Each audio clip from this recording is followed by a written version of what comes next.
സമയം ഒരു ഗ്ലാസ് കട്ടൻ കാപ്പി കഴിച്ചിട്ട് എത്ര നേരമായി. ഇനിയിപ്പോ ഉച്ചയാകുമ്പോ തണുത്ത കട്ടൻ കാപ്പി ആയിട്ട് വരും. എന്നിട്ട് ചിരി സമയം നിൽക്കും. ആ ചിരി കാണുമ്പോഴേ ഞാൻ നൈസായിട്ട് എടി ഏലിക്കുട്ടി, എടി ഏലിക്കുട്ടിയേ.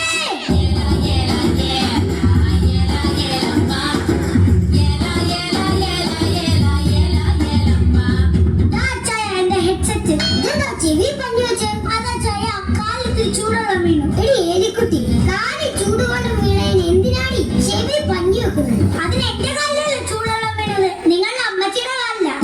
എന്നാ നീ പഞ്ഞു മാത്രം ആക്കണ്ട, ആ ബെഡ്ഷീറ്റ് വരെ എടുത്ത് തിരിക്കും. ഇപ്പൊ കുഴപ്പമൊന്നുമില്ല. എടി ഏലിക്കുട്ടി, നിനക്ക് നാളത്തെ ദിവസത്തിന്റെ പ്രത്യേകത എന്താണെന്ന് അറിയാവോ? അറിയാം, നമ്മുടെ മിന്നിക്കെട്ട് കഴിഞ്ഞ ദിവസമല്ലേ. ഓ, മൂടുള്ള കാര്യം പറയുമ്പോ മൂഡൌട്ട് ആവുന്ന കാര്യം പറയലേടി.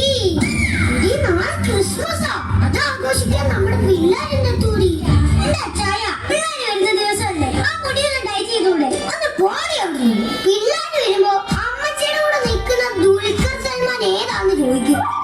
എന്താണ് എനിക്കൊരു കുഴപ്പം? കല്യാണത്തിന് മുമ്പ് ആപ്പിള് പോലെ ഇരുന്നയാണ്, കല്യാണം കഴിഞ്ഞപ്പോഴാണ് ഞാൻ നിപ്പിള് പോലെ ആയത്.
എന്താ മണം? എന്താ മോനെ ഇത്രയും നല്ല മണം? അതൊരു സെന്റാ.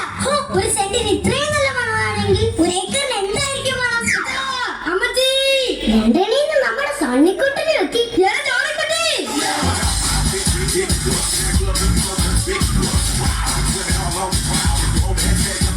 നമ്മളുടെ മക്കളുടെ ഒരു സ്നേഹമല്ലേ, കുറെ നാള് കൂടി കാണുന്നല്ലേടി. അങ്ങ് സ്നേഹിക്കട്ടെ.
എല്ലാവരും ഞാൻ വിളിക്കട്ടെ.